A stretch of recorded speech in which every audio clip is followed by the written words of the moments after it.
ফারিযাতুন আলা কুল্লি মুসলিম, প্রত্যেক মুমিন মুসলমানের উপর ইলমে দ্বীন শিক্ষা করা ফরজ। প্রত্যেকটা মুমিনের উপর ফরজ। কিন্তু আফসোস এবং পরিতাপের বিষয়, এমন এক ফিতনার যুগে আমরা আমাদের অধিকাংশ সন্তানেরা এখন পর্যন্ত আমরা জরিপ করে দেখেছি এখনো প্রায় 80% ছাত্র আছে আমাদের ইলমে দ্বীন শিক্ষার বাহিরে, যারা ইলম সম্পর্কে কোনো জ্ঞান নাই। এই জন্য দেখবেন এই যে এখন নির্বাচন চলতেছে, আমাদের অনেক নেতারা বিভিন্ন সময় ভাষণ দেয়, মাশাআল্লাহ ওনারা সুন্দর সুন্দর কথা বলেন, কথাগুলি ওনারা সুন্দরই বলেন, উন্নয়নের জোয়ারের কথা বলেন, শুনতে ভালোই লাগে। কিন্তু আমার একটা জায়গায় খুব কষ্ট লাগে।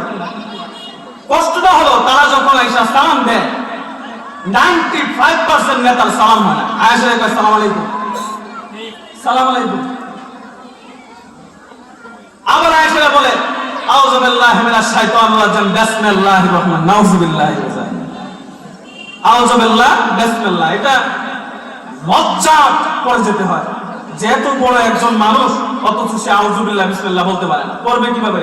সে তো কোনোদিন দিন শিখে নাই, দিন শিখে নাই।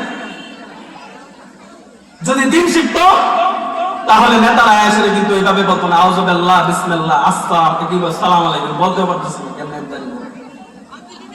আল্লাহ তাআলা সমস্ত নেতাদেরকে সালাম এবং আউযু বিল্লাহ বিসমিল্লাহ সুন্দরভাবে সহিভাবে বলার তৌফিক দান করুন, আমিন। জোরে বলেন আমিন। আফগানিস্তানের বিখ্যাত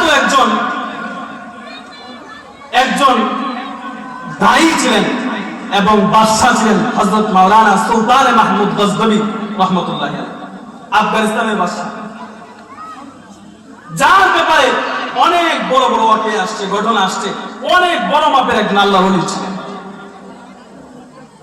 আমরা অনেক মানুষ আসি, এই আলোচনা শেষ করে বলে আমি শেষ করে দেব ইনশাআল্লাহ। অনেকে আছে আলোচনা করবে, শর্টকাটে বলতেছি ইনশাআল্লাহ। সুলতান মাহমুদ গজনবী রাহমাতুল্লাহি আলাইহি আফগানিস্তানের প্রেসিডেন্ট ছিলেন, অনেক বড় বাদশা ছিলেন। আমাদের মধ্যে অনেক মানুষ আছে মাদ্রাসা ছাত্র দেখলেই তারা মনে করে যেগুলা ফকির মিসকিন এতিম মিসকিন। অনেক মানুষ এটাই ধারণা, যেখানে যারা পড়াশোনা করে এগুলা এই গরিবের ফুলাফান এতিম মিসকিন। অনেকেই যখন এই কথা বলে আমি এটা চিন্তা করলাম যে মাদ্রাসার মধ্যে যেহেতু এতিম মিসকিনের ফুলাফান আসে, তাহলে এরা যখন বড় হয় তাদের মাতা পিতা কই থাকে এটা দেখা দরকার।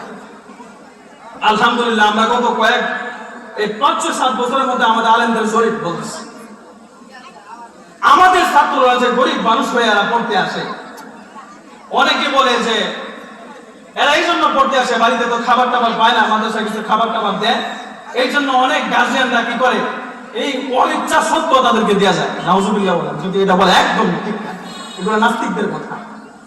তারা বলে যে মাদ্রাসায় যদি এতিমখানা থাকে, এইখানে 3 বেলা খাবার দেওয়া হয়। আলহামদুলিল্লাহ এক দাওসের দিকে আমি খানা খাইছি অনেকবার, অনেক প্রচুর খাবার ওনারা খাওয়ায়।